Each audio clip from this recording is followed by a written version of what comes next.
When I stood in front of the mirror, struggling with my dress, I never imagined the hands I'd turn to for help would change everything. What happens when a moment of weakness unravels a dangerous secret you can't take back? This is more than a mistake. It's a decision that could destroy everything. Before we dive into this intense and unforgettable story, make sure to subscribe and let us know where you're watching from in the comments. Don't miss a second of this emotional roller coaster. When I stood in front of the mirror that evening, struggling to zip the back of my sleek black dress, I never imagined how quickly things could spiral.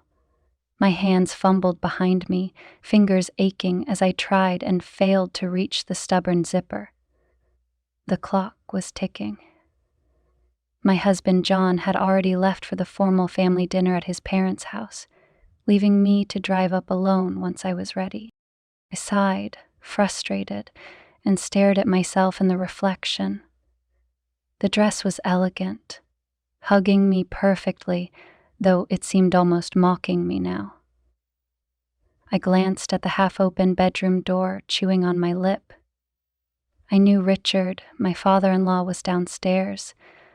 He had stayed back when John left, insisting he didn't want me to drive alone in the dark. I hesitated. Just go ask him, I thought, trying to steady my breath. It was harmless. I had no other option. Still, the thought of Richard's hands, those strong, capable hands, on me, sent a flicker of unease, or maybe something else, through me. I swallowed hard. It was silly to feel nervous about such an innocent request. With tentative steps, I descended the staircase, my heels clicking softly against the wood. Richard was seated on the couch, a glass of whiskey in his hand, the faint scent of his cologne mingling with the amber liquor. His gray hair was slightly tousled, his jaw sharp, and his shirt sleeves rolled up to the elbow. For a man in his early 50s, he exuded a quiet, confident energy that always made me feel a little alone. He turned when he heard me. Ah, there she is. His voice was warm, the kind of deep tone that seemed to wrap around you. You look stunning, dear, but aren't you supposed to be dressed by now? I tried to laugh, feeling awkward as I approached. About that, I'm having a bit of trouble with the zipper. I can't quite reach it. He stood almost immediately, setting his glass down on the side table. His eyes held mine for just a second longer than they should have, and I felt a strange flutter in my stomach. You need help, he asked smoothly, though it didn't feel like a question. I nodded, managing a small smile. If you don't mind. Richard's gaze traveled down the length of the dress briefly before he stepped closer. Turn around for me. His tone was gentle, but there was an unspoken authority in it, and I obeyed without hesitation, turning my back to him. The air between us seemed to thicken as I waited, the silence loud enough to make my heart pound. I could feel him standing close enough that his breath warmed the back of my neck. His hands came to the zipper, his fingers brushing against my bare skin as he found it. I tried not to shiver at the contact. Slowly, he tugged the zipper upward. Michelle, Chris. There we go, he murmured, voice soft but unmistakably intimate. All done. I turned back around to face him, forcing a smile even as my cheeks burned. Thank you. That was harder than it should have been. His lips quirked into a knowing smile. You're welcome. But you shouldn't struggle with something like that all alone. Shashta. I couldn't help but notice the way his eyes seemed to linger on me as I stood there, unsure what to say next. The moment felt stretched, almost suspended in time. Then, just as I began to step back, Richard's hand reached out, not forcefully, but deliberately, to catch my wrist. Ooh, wait. The single word made me freeze. I looked up, meeting his eyes, searching for an explanation. What? My voice came out in a whisper. His thumb traced gently over the inside of my wrist. The gesture was slow, deliberate, and it sent an unfamiliar heat through me. His expression was unreadable, though his voice held a softness that sent a chill down my spine. You really do look beautiful tonight. I opened my mouth to respond, but the words caught in my throat. Richard's other hand moved, slowly, carefully, to the small of my back. And then, to my complete and utter shock, I felt the zipper sliding down. My breath hitched.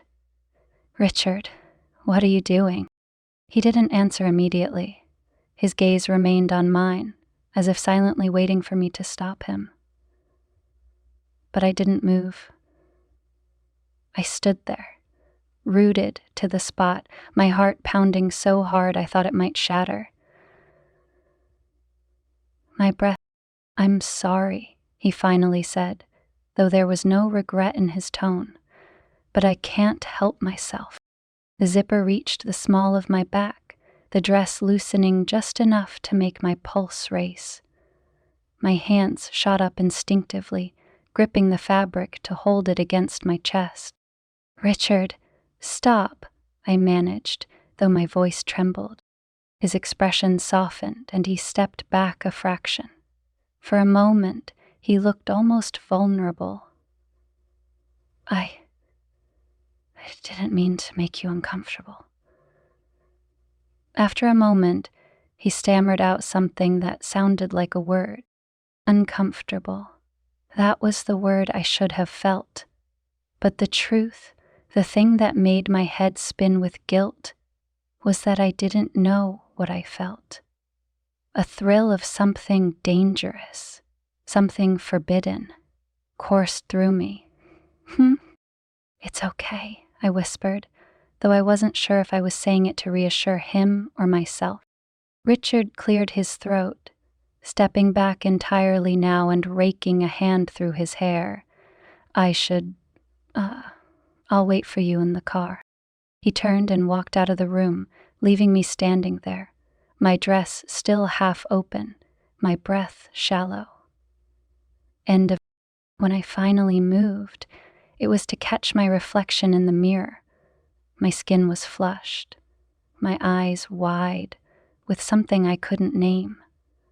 The dress hung open around me, like a secret I wasn't supposed to share. What just happened? I zipped myself back up with trembling hands and grabbed my purse. When I stepped outside a few minutes later, Richard was leaning against the car, his face carefully neutral. He opened the door for me without saying a word, and I slid inside, trying not to meet his gaze. The car ride was silent, the tension between us so thick I thought it might smother me. I kept my eyes on the window, watching the darkened trees blur past as we drove toward the family dinner. But no matter how much I tried to distract myself, I couldn't stop replaying that moment in my head. The feel of his hands, the way he looked at me, the zipper sliding down instead of up, and worst of all, the way a small part of me wished he hadn't stopped. The car ride felt endless, though the clock insisted it was only 30 minutes. Richard kept his eyes fixed on the road, his fingers gripping the steering wheel a little too tightly. The soft hum of the engine filled the silence between us, but I could still hear the echo of his voice in my head. You really do look beautiful tonight. Why couldn't I stop replaying it? I folded my hands in my lap, staring out the window at the darkness beyond. The air inside the car felt thick and heavy, suffocating almost. I wanted to open my mouth, to say something, anything to break the silence, but I couldn't bring myself to. What would I even say? I glanced at him from the corner of my eye. His jaw was tight, his gaze hard as if he were angry. But angry at what? At himself? At me? Or maybe at the fact that I hadn't immediately pulled away. The truth was, I hadn't stopped him soon enough. When we pulled into the long driveway of my in-laws' house, I exhaled a breath I hadn't realized I was holding. The grand white house loomed in front of us, warm light spilling from its windows as voices drifted faintly into the cool evening air. Everything seemed fainter as we made our way to the house. Richard shifted the car into park and turned off the ignition. For a moment, we just sat there, the silence pressing down on us like a weight. Finally, he cleared his throat. "We should head inside," he said quietly. His voice was low, almost a whisper. "Yes," I replied quickly, my voice sounding too loud in contrast. "We should." I reached for the door handle, desperate to escape the car, but as I stepped out, I felt Richard's presence behind me. He had moved to my side of the car, opening my door as though trying to reassert himself as the perfect gentleman. "Thanks," I muttered, clutching my purse tightly as I hurried up the steps. Inside, the smell of roasted meat and cinnamon hit me instantly, along with the sound of laughter. My mother-in-law, Margaret, always insisted on big family dinners. Nights where we'd all sit around the table pretending we were one perfect happy family. Margaret greeted me at the door with her usual warm, suffocating hug. "Darling, you look stunning tonight." I forced a smile. "Thank you, Margaret." "You and John are late," she teased, her eyes narrowing slightly as Richard walked in behind me. "I thought Richard would have had you here on time." Richard chuckled softly behind me. "She had a little trouble with her dress," he said smoothly, as though nothing unusual had happened. Margaret laughed, waving him off. "Oh, you men will never understand what it's like to wear those impossible dresses." She turned back to me. "Go on, everyone's already seated. John's been asking where you are." I nodded, my pulse quickening as I stepped further into the house. I could feel Richard's eyes on me as I walked through the hallway toward the dining room. "Stop it," I told myself. "You're imagining things." John stood up when I entered the room, his smile bright but distracted. "There you are," he said, leaning in to kiss my cheek. "I was starting to wonder if you'd gotten lost." "Sorry," I mumbled, forcing another smile. "I was running late." Richard entered the room a moment later, greeting everyone with his usual charm. He took his seat at the head of the table, opposite Margaret, while I sat next to John.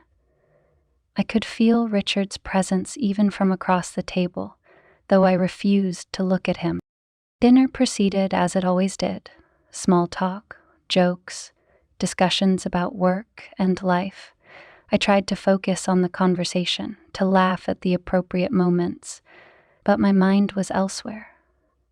My skin still tingled where Richard's hands had touched me. He spoke of his sister. Once his partner came back to pick us food, I asked if he was okay. And everything turned. At one point I glanced up and found him watching me. He looked away quickly, but the brief moment left me breathless. I pressed my napkin to my lap and stared at my plate, heart pounding in my ears. "You okay?" John's voice brought me back to reality. I looked at him, startled. "What? You seem quiet tonight," he said, frowning slightly. "Everything okay?" I nodded quickly. "I'm fine, just tired, that's all." He shrugged, clearly unconcerned, and went back to his conversation with his sister. But I couldn't shake the feeling that Richard was still watching me. After dinner, The family moved to the living room for drinks and dessert. I excused myself, saying I needed some fresh air, and stepped out onto the back patio. The night air was cool against my flushed skin, and I leaned against the railing, closing my eyes for a moment. What is wrong with me? The patio door creaked behind me, and my heart leapt into my throat. I turned, half expecting Richard, but it was John.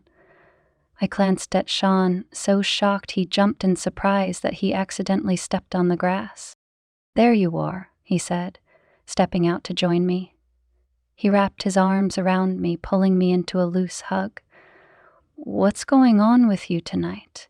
You've been acting weird." "I told you, I'm just tired," I said softly, resting my hands on his chest. "Promise me you'll understand." John studied me for a moment, his brow furrowing. "If you're not feeling up to staying, we can go home." I shook my head quickly. "No, it's fine. I just needed some air." He smiled, leaning in to kiss my forehead. "All right, just don't disappear on me again." As he walked back inside, I let out a shaky breath, my fingers clutching the railing tightly. I stayed out there for several more minutes, staring up at the night sky and trying to clear my head. When I finally re-entered the house, I found Richard standing alone in the hallway. My breath caught. "Are you all right?" he asked quietly, his voice soft. I nodded stiffly. "I'm fine." He took a step closer, his expression unreadable. "I didn't mean to make you uncomfortable earlier." I swallowed hard. "It's fine. Forget about it." "Is that what you want?" His voice dropped slightly, the weight of his words hanging between us. I froze, staring at him. "What?" He took another step, closing the distance between us. "To forget it." For a moment, I couldn't speak. His eyes were on mine, dark and searching. My heart pounded painfully in my chest. Suddenly, "Richard," I started, but the words trailed off. He reached out, brushing a strand of hair from my face, his fingers lingering against my cheek. I didn't pull away. I couldn't. "Ugh. Nisho." "This is wrong," I whispered, though my voice lacked conviction. "I know," he said softly, his thumb tracing my cheekbone. "But it doesn't change how I feel." I should have walked away right then. I should have pushed his hand away, told him to stop. But I didn't. Instead, I stood there, frozen, as he leaned closer. My chest rose and fell, my stomach dewward, leading toward his lips. "Tell me you don't feel it too," he murmured, his breath warm against my skin.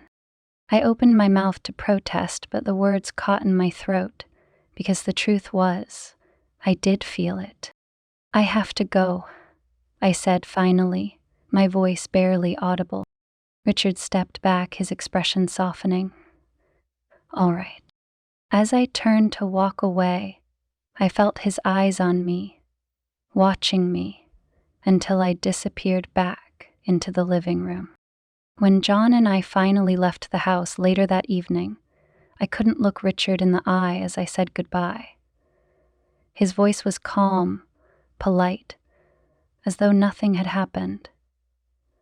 But when he took my hand briefly in his for a farewell shake, his thumb brushed against my skin, sending a shiver through me. The car ride home with John was quiet. He was talking about something, plans for the weekend maybe, but I wasn't listening.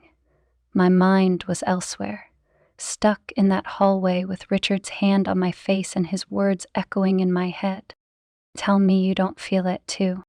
I couldn't deny it. And that terrified me more than anything. The days that followed were quiet, almost too quiet. My husband, John, seemed entirely oblivious to the strange tension that lingered over me like a storm cloud.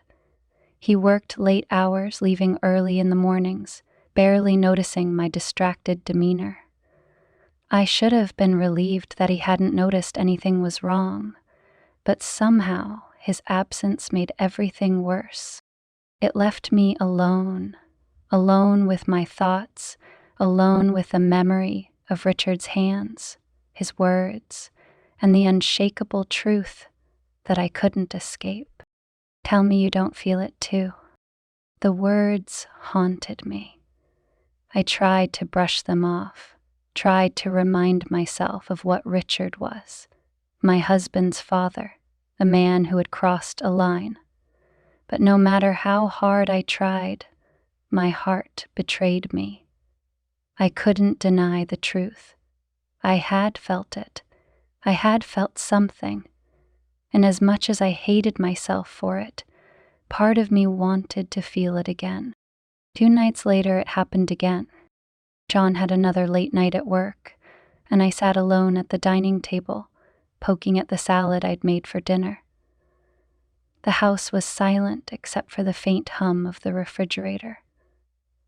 It was almost suffocating. I stood abruptly, pushing my plate away and grabbing my phone. Maybe I'll take a walk, I thought. Anything to clear my head. As I pulled on my coat, my phone buzzed.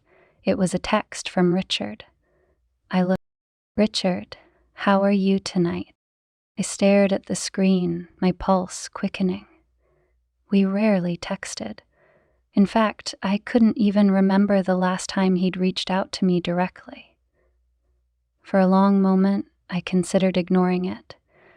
But before I could stop myself, I found my fingers typing out a response. Me. I'm fine. Just home alone tonight. His reply came almost instantly. Richard. John, working late again? I hesitated, chewing on my lip before responding. Me, yes. There was a pause this time, long enough for me to think the conversation was over. But then, another message appeared. Richard, would you like some company? I froze, my heart hammering in my chest. I knew what I should say. I knew what the right response was, but the words refused to come. My thumb hovered over the keyboard, and before I could second-guess myself, I typed, Me, sure, if you don't mind. The message sent, and I dropped my phone onto the counter, my hands trembling. What was I doing? This was insane. I had invited Richard, my father-in-law, over to my house, and for what? To talk? To sit in the same room and pretend nothing was wrong? I paced the kitchen, nerves twisting in my stomach. The minutes felt like hours until I heard the sound of tires on the gravel driveway. My breath caught as I peeked out the window, watching Richard step out of his car. He was dressed casually, jeans and a dark sweater, but he still exuded that quiet confidence that always made me feel unsteady. The knock on the door was soft, almost hesitant, and I forced myself to move. When I opened it, Richard stood there with his hands in his pockets, a faint smile on his lips. Laurie? Hi, he said simply, his voice low. Hi, I replied, stepping aside to let him in. The moment he crossed the threshold, the air shifted. The house felt smaller somehow, more intimate.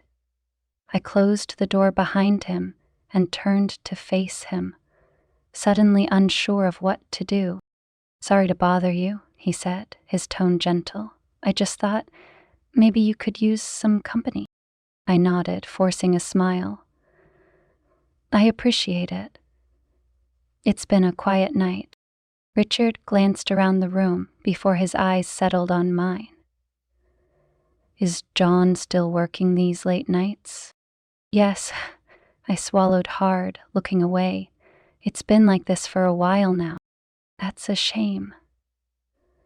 Richard's voice softened, and when I looked up, his expression was tender. You don't deserve to be alone so much. Your mind is full of doubts, scarceness, and anguish. I wanted that with you, too. The words hit me harder than I expected, and I had to look away again, blinking quickly to fight the sudden sting behind my eyes. Why was I reacting like this?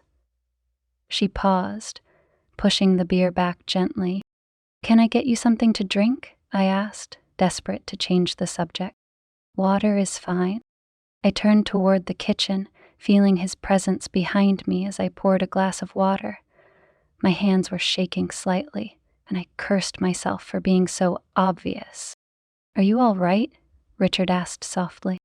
I froze, my back to him, gripping the counter. Yes, I'm fine.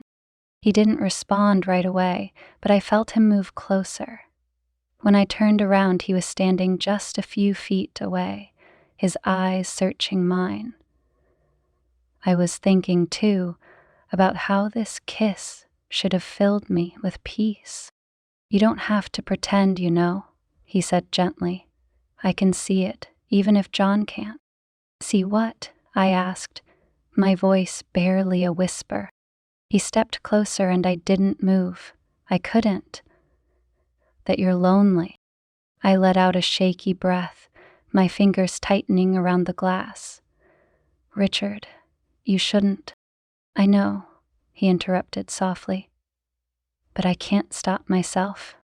His eyes held mine, and for a moment, everything else disappeared.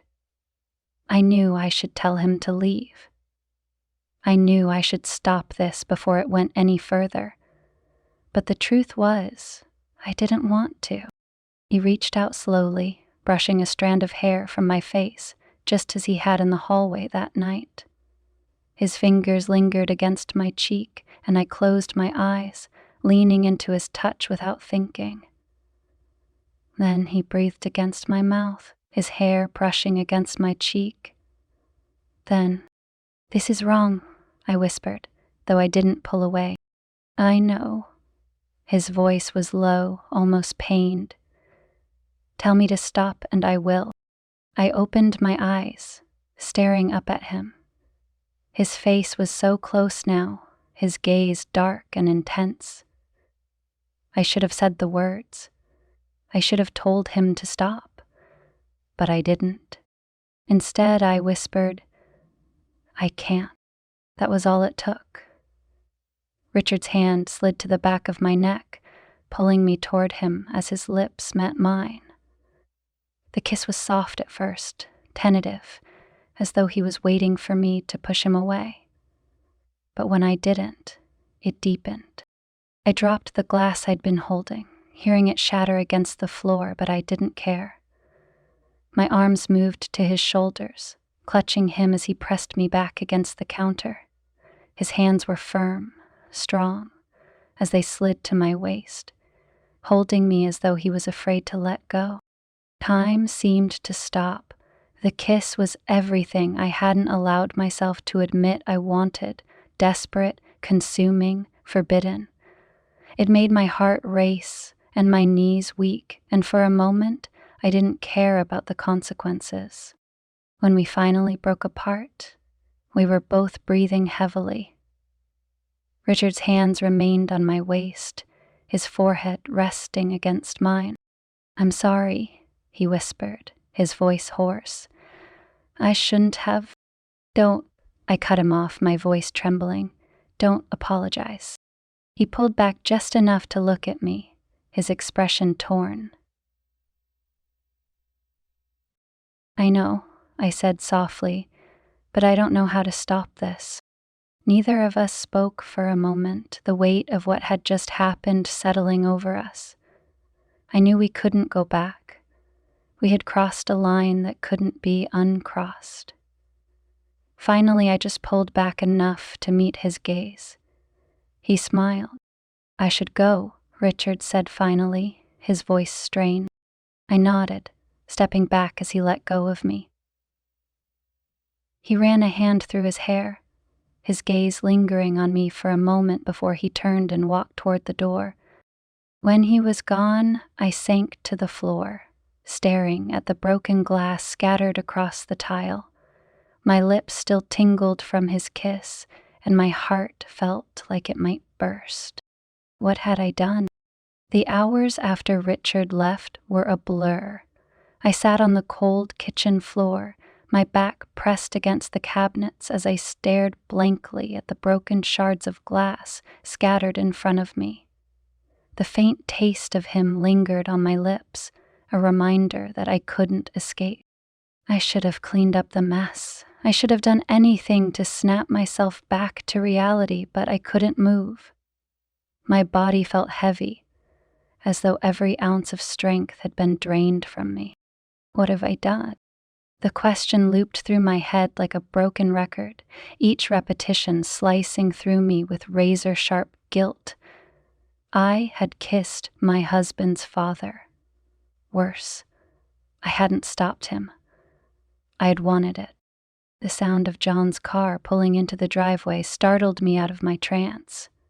My heart leapt into my throat as I scrambled to my feet, grabbing a dish towel and frantically sweeping the glass into a pile. My hands shook so badly that a shard cut my palm, and I bit back a cry of pain. The front door creaked open. "Hey, babe," John called out, his voice casual and unaware. "I'm home." I swallowed hard, pressing the towel to my bleeding hand as I turned to face him. He stepped into the kitchen, his tie already loosened, his expression soft with exhaustion. "Hey," I managed, forcing a smile that I knew didn't reach my eyes. John's gaze dropped to the mess on the floor, his brow furrowing. What happened here? "Clumsy me," I said quickly, lifting the pile of glass into the trash bin. "I dropped a glass. I was just cleaning it up." "You okay?" he asked, stepping closer to me. His eyes flicked to the towel in my hand. "Did you cut yourself?" It's nothing," I replied too quickly, turning my back to him as I washed my hands under the faucet. "I'm fine." John didn't press me. He never did. That was the thing about my husband. He always assumed everything was fine, even when it wasn't. Part of me wished he'd pry just a little harder, push me to talk about whatever was swirling inside me. But he didn't. He kissed my temple, muttered something about taking a shower, and disappeared down the hallway.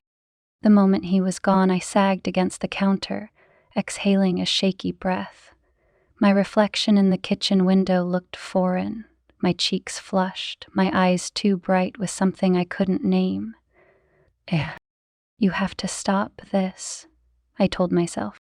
It was a silent promise, one I repeated over and over as I crawled into bed next to John that night. But no matter how hard I tried, I couldn't stop myself from thinking about Richard. The next morning, I woke to find John already gone. A note sat on his pillow. "Work emergency. I'll be late again tonight. Love you." I stared at the words for a long moment, feeling the familiar ache settle in my chest. It wasn't anger I felt. It was resignation. John's absence had become normal, a constant hum in the background of my life. I moved through the day in a haze, trying to focus on the mundane tasks that usually kept me grounded: laundry, cleaning, paying bills.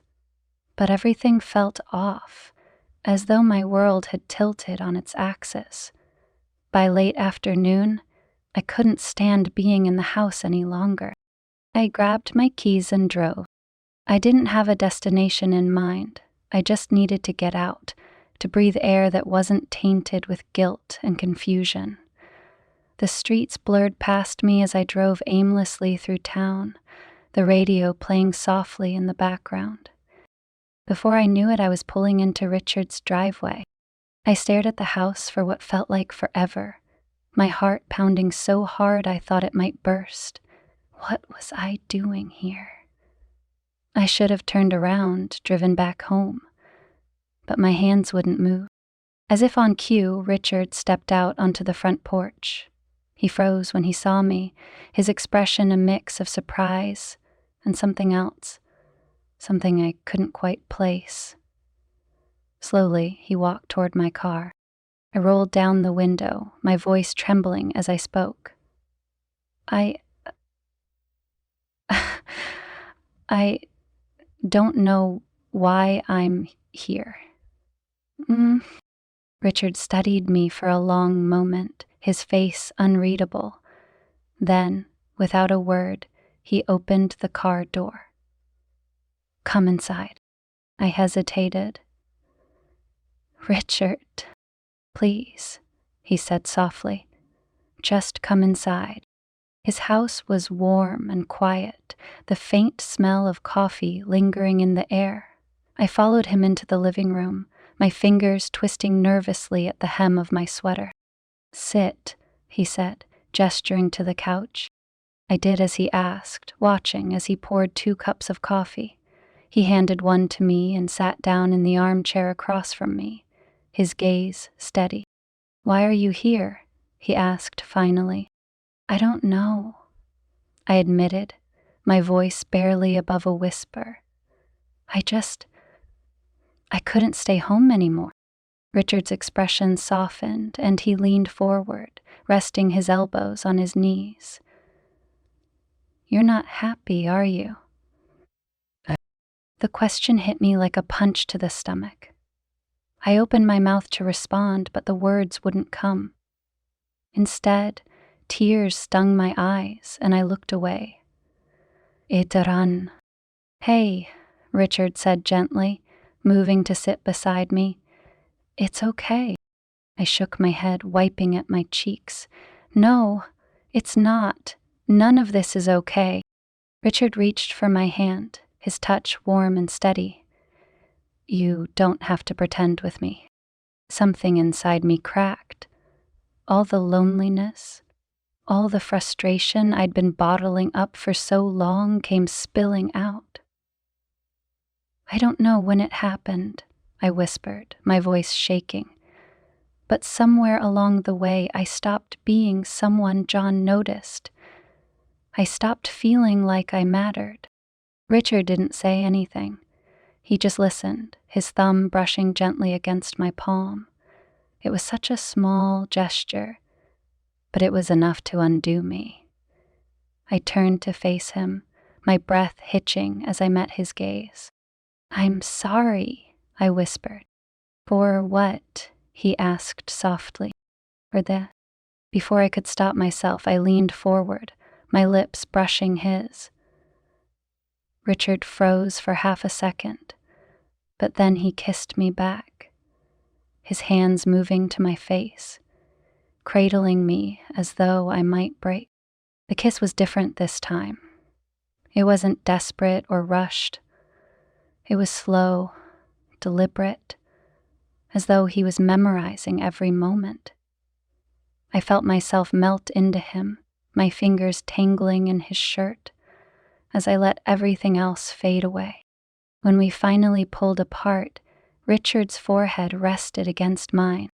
We can't keep doing this, I said, though my voice lacked conviction. I know, he murmured, his thumb tracing circles against my cheek. But I don't want to stop. Neither did I. I stayed longer than I should have. Sitting beside Richard on the couch, our shoulders brushing as we talked about everything and nothing. For the first time in a long time, I felt seen. I felt heard. When I finally stood to leave, Richard walked me to the door. He paused, his hand resting on the small of my back as he leaned in to kiss my cheek. Drive safe, he said softly. I nodded, my throat tight. Good night, Richard. As I drove home, I replayed every moment over and over in my head, each one a fresh stab of guilt and longing. I knew this couldn't last. I knew it would end in disaster, but the thought of stopping, of never feeling his touch again, was unbearable. When I pulled into the driveway, John's car was already there. I took a deep breath, steadying myself before stepping inside. He was sitting on the couch, his laptop open in front of him. "Hey," he said without looking up. "Where were you?"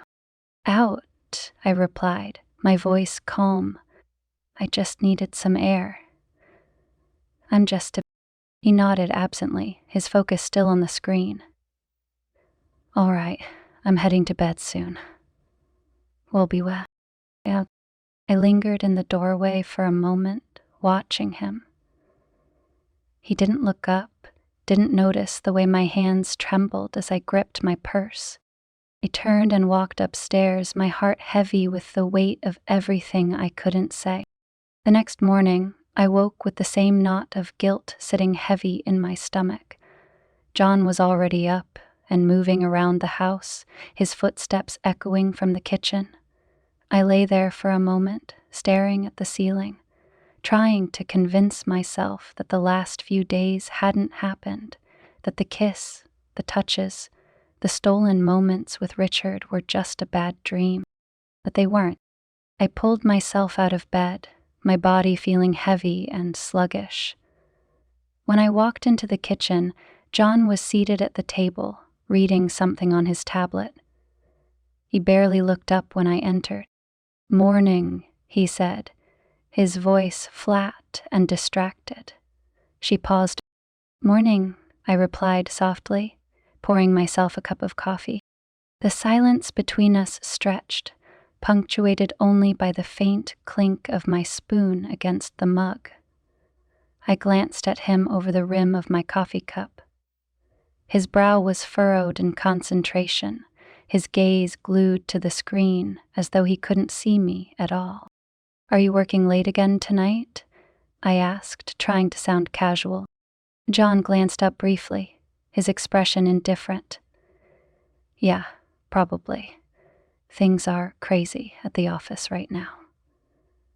"Things are—" I nodded, setting my cup down on the counter. "Right." That was it. No apology, no question about how I was doing or whether I needed anything. Just, "Yeah, probably." The words stung more than I cared to admit. That stung more than I cared to admit. "Don't wait up," he added, already looking back at his tablet. I stood there for a moment, watching him, my heart sinking further into my chest. I wanted to scream at him, shake him, something to make him look at me, really look at me, and realize what he was doing. But I didn't. Instead, I turned and walked away, leaving him at the table with his cold coffee and his tablet. The loneliness followed me like a shadow throughout the day. I tried to keep myself busy, scrubbing floors that didn't need cleaning, organizing the pantry, even flipping through the dusty recipe book I hadn't touched in years. But no matter what I did, I couldn't stop thinking about Richard. It wasn't just the way he looked at me, or the way his hands felt against my skin. It was the way he listened when I spoke, the way he noticed things about me that John hadn't in years. It was intoxicating, and it terrified me. John said he was so preoccupied with his work he didn't have time to be awake for lunch, she asked. Around midday, my phone buzzed. My heart leapt into my throat when I saw Richard's name on the screen. "Richard, are you okay?" My hands trembled as I typed out a reply. "I don't know." There was a pause before his response came. "Can I see you?" I stared at the words, my chest tightening. I knew what I should say. I should tell him no, tell him that what we were doing was wrong, that it had to stop. But I couldn't. I wanted to see him. His reply was instant. Now, 20 minutes later, I pulled into the same driveway as before, my heart pounding so hard I thought it might burst. I sat there for a moment, gripping the steering wheel as I tried to catch my breath. You don't have to do this, I told myself. You can turn around and leave. But before I could move, the front door opened and Richard stepped outside. Our eyes met, and whatever resolve I'd been clinging to crumbled. I climbed out of the car, my legs unsteady as I approached the porch. Richard didn't say a word as I reached him.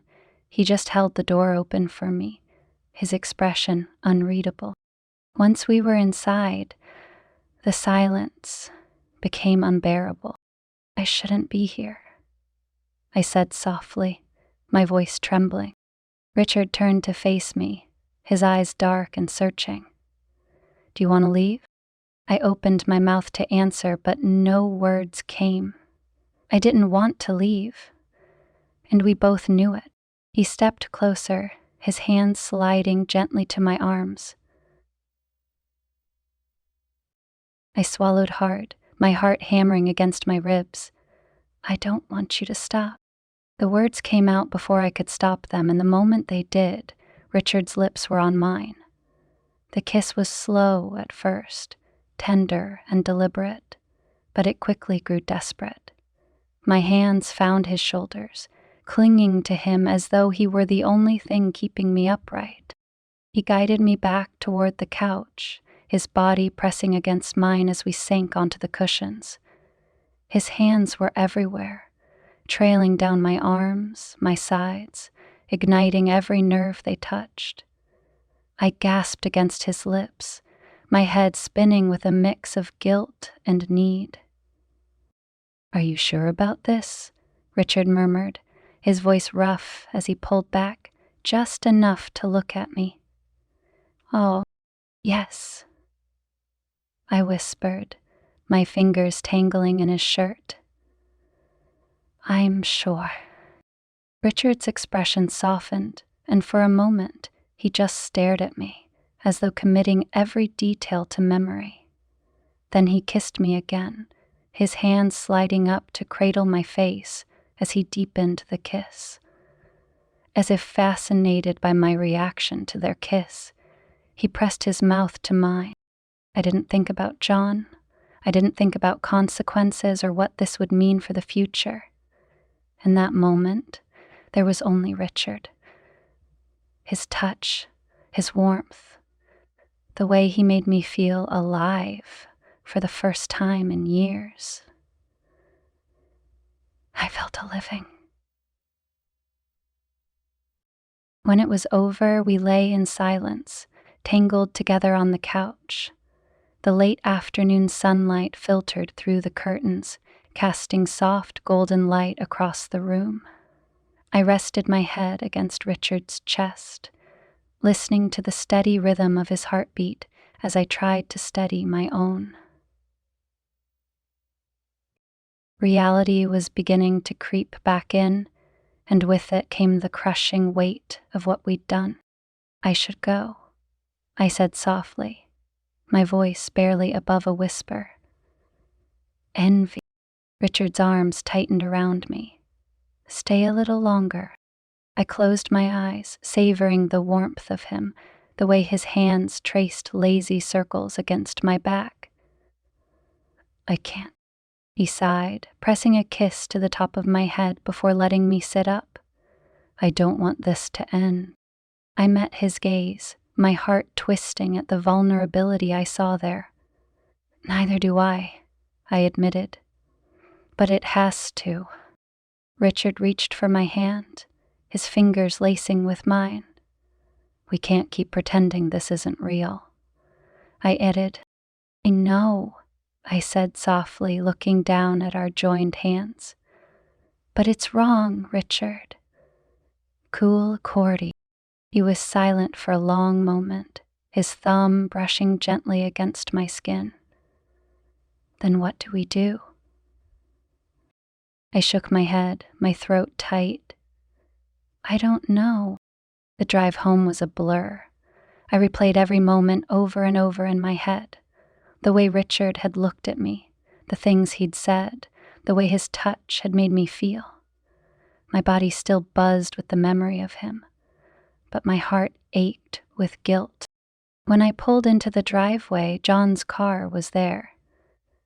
My pulse quickened as I stepped inside, forcing my expression to remain calm. "Hey," John said as I entered the living room. He was sitting on the couch, a beer in hand, watching something on TV. "Where were you?" "I went for a drive," I said quickly, slipping off my shoes. He nodded, his attention already back on the screen. "Dinner's in the fridge if you're hungry." "Thanks," I murmured, heading upstairs.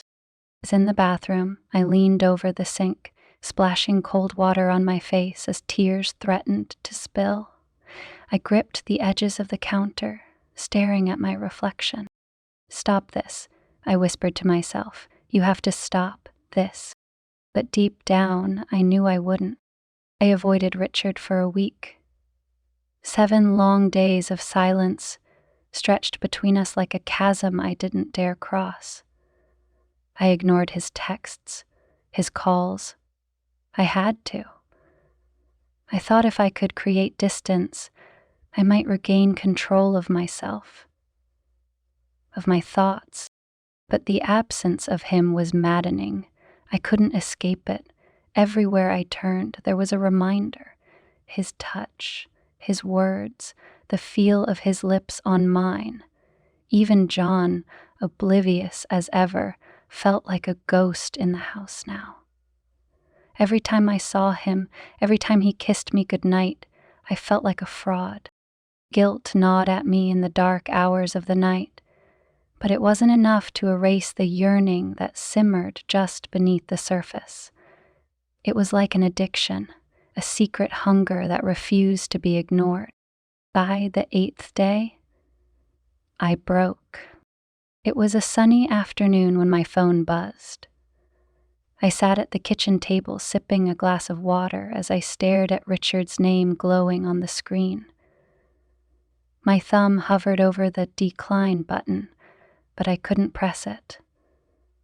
Instead, I answered. "Hello?" I said softly, my voice cracking. "Are you okay?" Richard's voice was calm, gentle, as though he were afraid I might hang up. I exhaled a shaky breath. "No." There was a pause on the other end. "Can I see you?" I hesitated, my heart pounding so loudly I thought he might hear it through the phone. I don't think that's a good idea." "Please," he said softly, the plea in his voice breaking something inside me. "Just to talk. Nothing else." I closed my eyes, my resolve crumbling. All right. I met him at a small cafe on the edge of town, one where nobody would recognize us. The place was nearly empty, the soft clinking of plates and the hum of conversation filling the quiet space. When I stepped inside, I spotted Richard immediately. He was seated at a corner table, his back to the window, hands wrapped around a coffee cup. He looked up as I approached, his gaze locking onto mine. I swallowed hard, my steps faltering as I neared the table. "Hi," I said quietly, sliding into the seat across from him.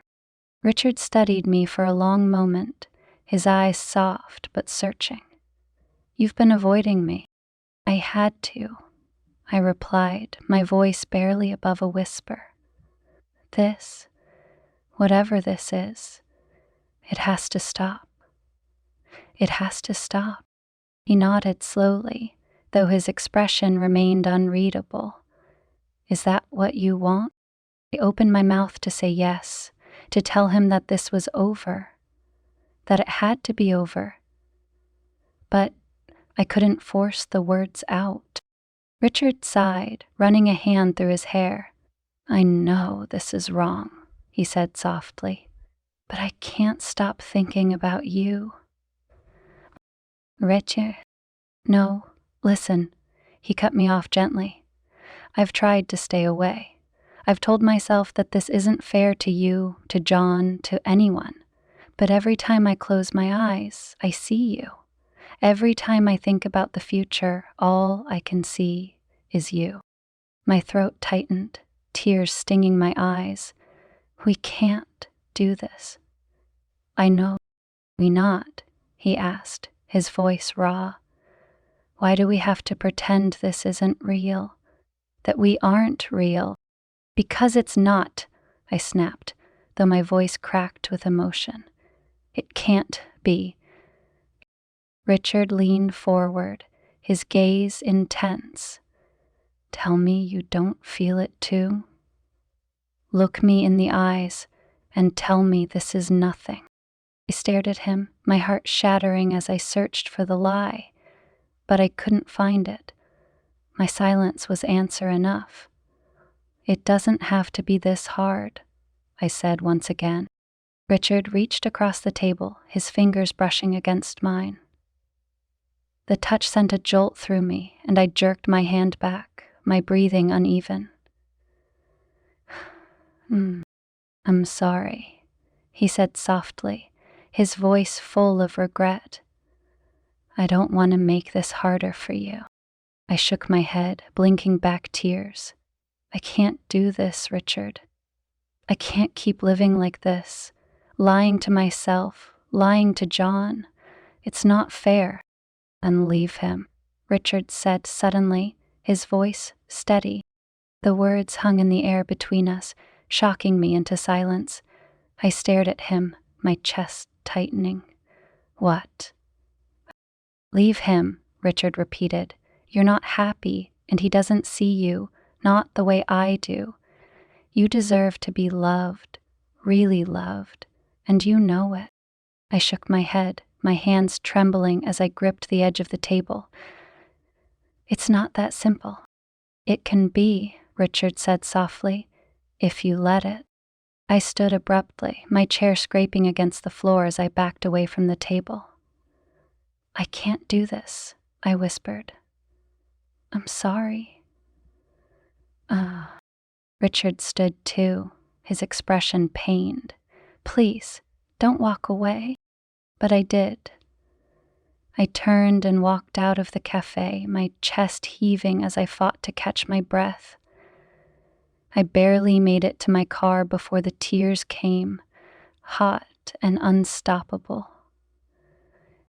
That night, I sat alone in the darkened living room, a glass of wine in my hand as I stared blankly at the flickering light of the TV.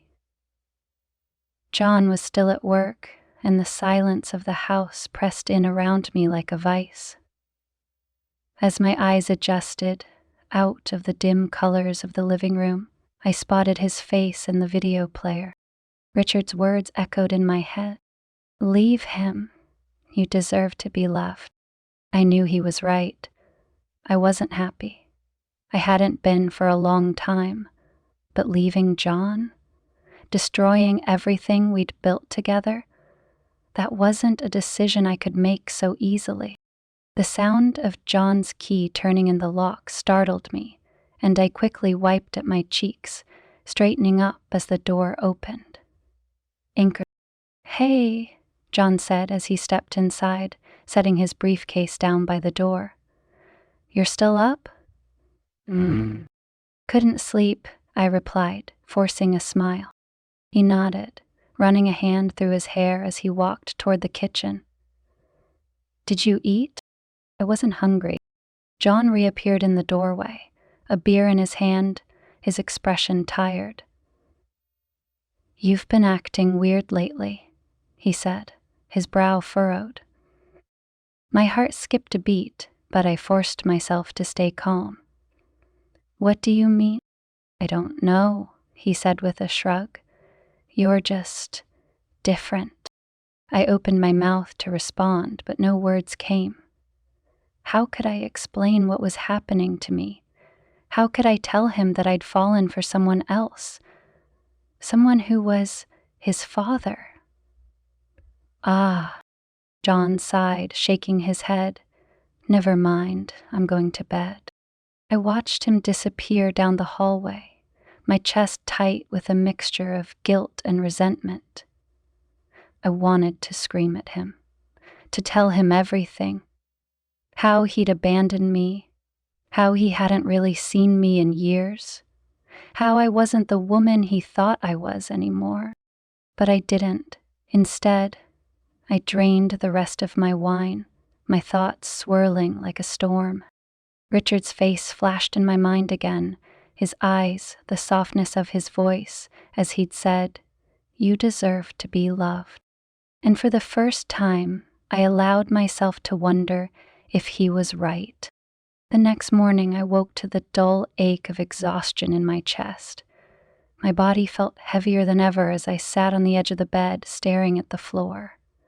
Sunlight trickled through the curtains, casting faint shadows on the walls, but there was no warmth in it. I felt cold, empty, like something had been hollowed out inside me. John was already gone, as usual, leaving a note by the coffee machine. Early meeting. Love you. The words seemed meaningless now, hollow echoes of what we'd once been. I crumpled the note in my hand and tossed it in the trash before sinking into a chair at the kitchen table. I didn't know how long I sat there, staring at the faint rings in the wood, but when my phone buzzed beside me, it startled me back into reality. I didn't need to look at the screen to know who it was. "Can we talk?" I closed my eyes, my fingers hovering over the keyboard. I knew I should ignore him, let the message sit unanswered until it disappeared, but ignoring him hadn't worked before. No matter how far I tried to run from this, from him, it pulled me back like an unrelenting tide. "Not now. I can't." The response felt weak, but it was the best I could manage. His reply came almost instantly. "Richard, please. I just need to see you." My chest tightened as I read the words. I could picture him so clearly. His dark eyes, the lines around his mouth that softened when he smiled, the way his voice had sounded the last time we spoke. Desperate, gentle. I squeezed my eyes shut, breathing deeply. I couldn't keep living like this, straddling two impossible worlds.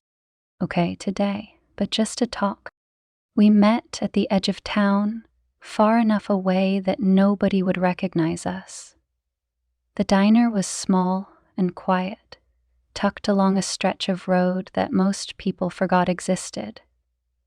When I walked inside, Richard was already there, seated in the back corner where the light was dim. His gaze lifted the moment I stepped through the door, and something inside me turned over at the sight of him. He looked tired, older than he had just a week ago, as though the weight of what we were doing had settled deep into his bones. I hesitated, my hand trembling as I gripped the strap of my purse. I could leave. I could turn around and walk back out the door, put this entire thing behind me. But I didn't. Instead, I walked toward him, my heart pounding with every step. "Hi," I said softly as I slid into the seat across from him. "Well." Richard didn't say anything for a long moment. He just looked at me, his gaze searching, as though trying to read the thoughts I couldn't say aloud.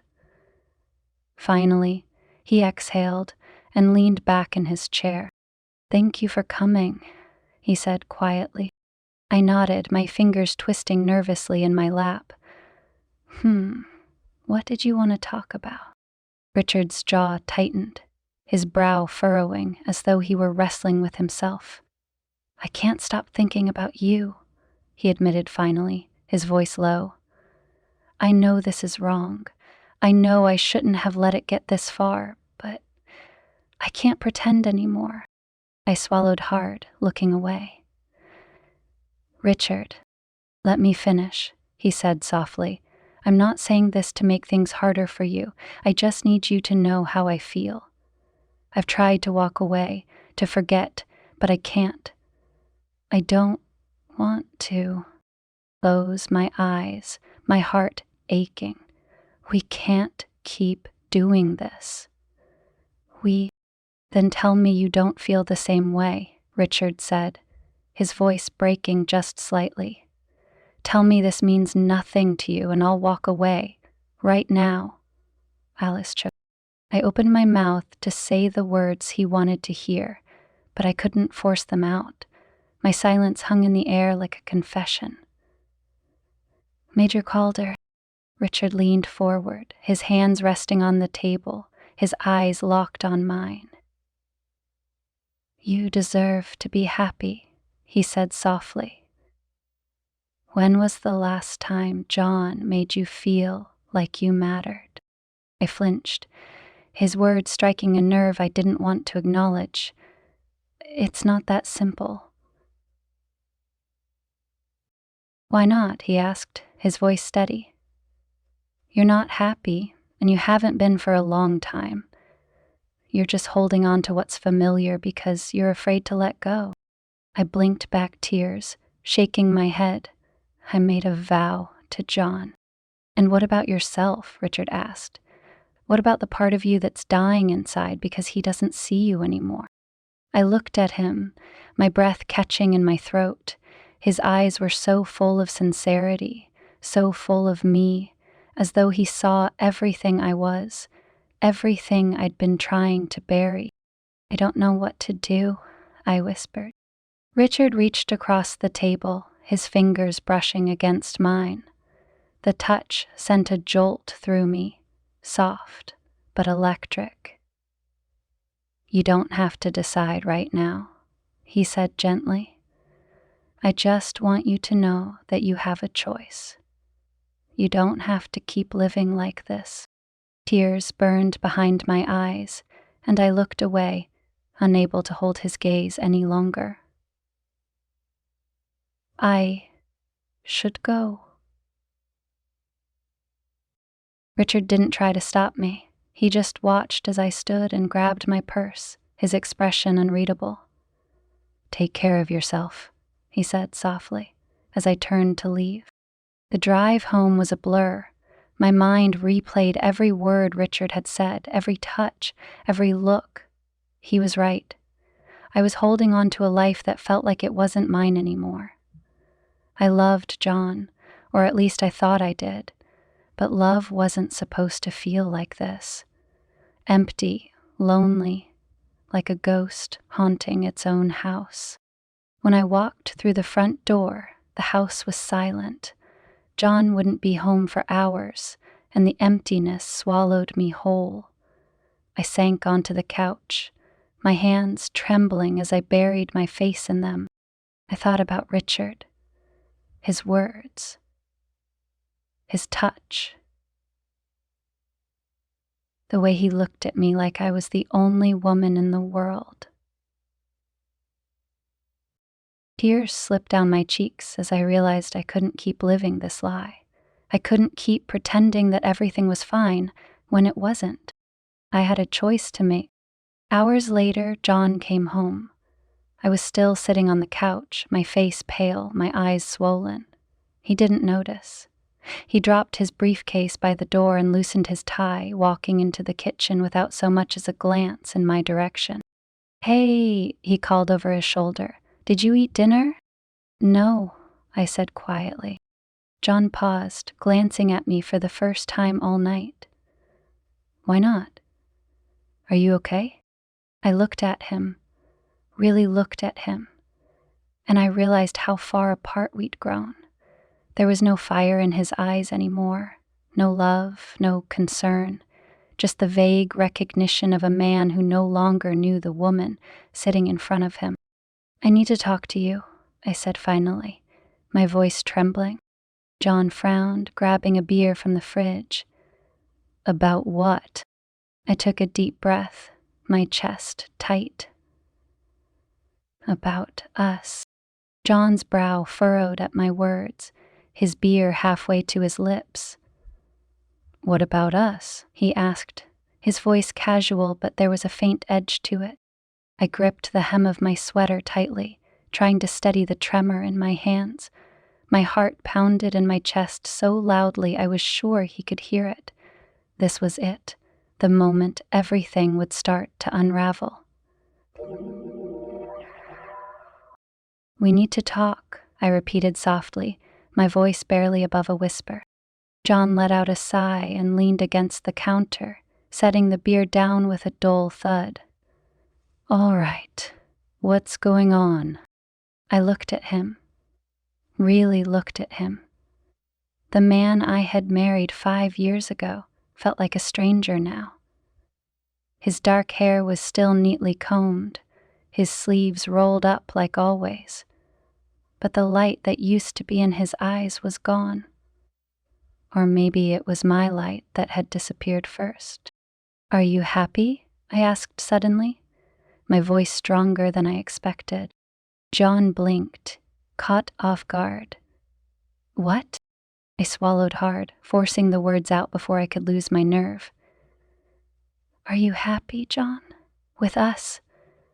With me?" He frowned, straightening up. "What kind of question is that?" "A real one," I said quietly. "I need to know." John stared at me, his mouth opening and closing as though he didn't know how to respond. "Of course I'm happy," he said finally, though the words lacked conviction. "Why wouldn't I be?" I let out a shaky breath, my hands clenching into fists at my sides. Because I'm not." The silence that followed was deafening. John's expression froze, his eyes narrowing as though he hadn't heard me correctly. "What did you just say?" My heart. "I'm not happy," I repeated, my voice breaking. "I haven't been for a long time, John." He stared at me, his face unreadable, and then he let out a short, humorless laugh. "So, what, you're just telling me this now, out of nowhere?" "It's not out of nowhere," I said, tears stinging my eyes. "You just didn't notice." His jaw tightened, the muscles working as he processed my words.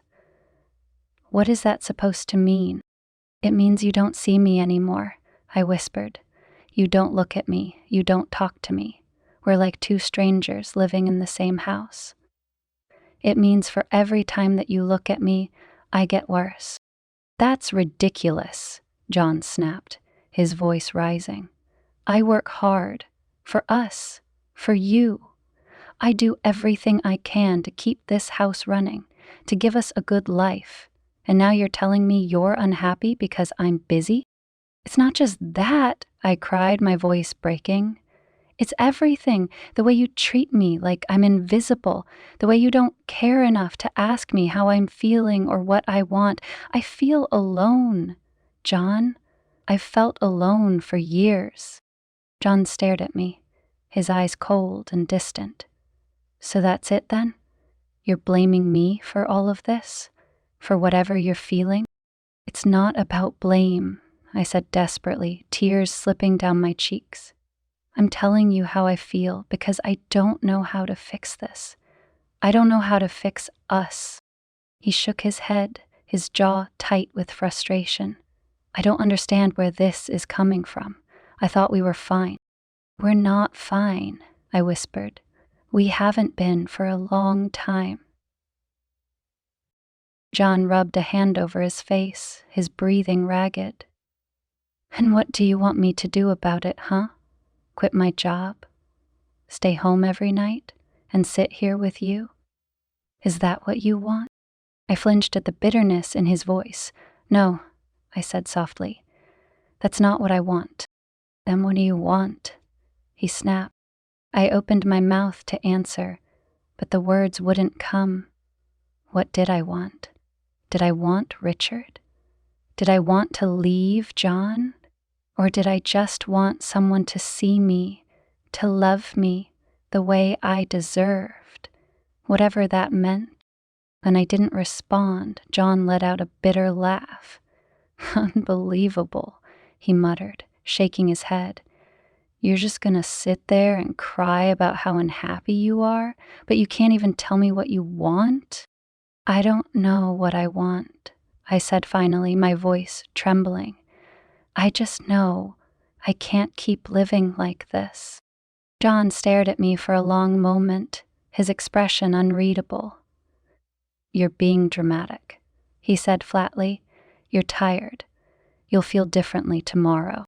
And with that, he grabbed his beer and walked out of the kitchen, leaving me standing there alone, tears streaming down my face.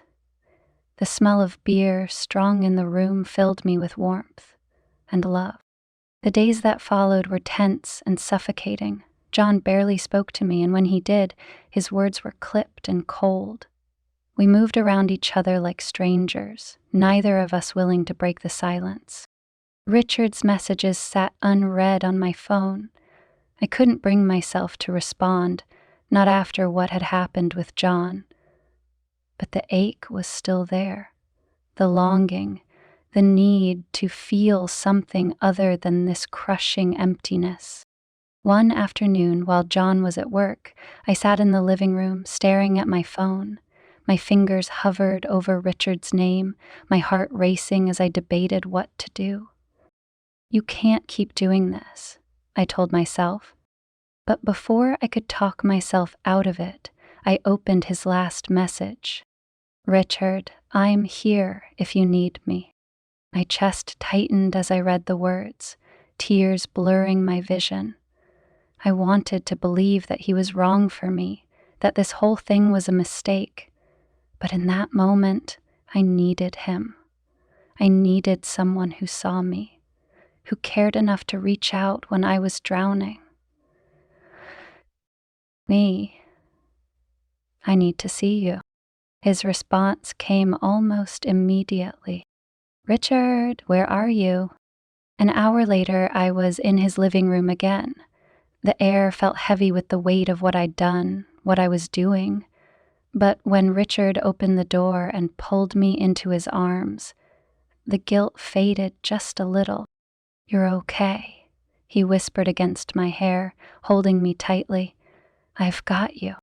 I clung to him, tears slipping down my cheeks as I buried my face in his chest. I don't know what to do, I choked out. He said softly, his hands running gently down my back. I pulled back just enough to look up at him, my heart twisting at the tenderness in his eyes. What am I doing? I whispered, my voice trembling. Richard reached up, brushing a tear from my cheek. You're following your heart, he said quietly. And sometimes that's the hardest thing to do. I wanted to believe him. I wanted to believe that this was more than just a mistake, that what we had meant something. But deep down, I knew the truth. This wouldn't end well. Still, when Richard leaned down and kissed me, I didn't stop him. I couldn't. For just a little while, I let myself forget.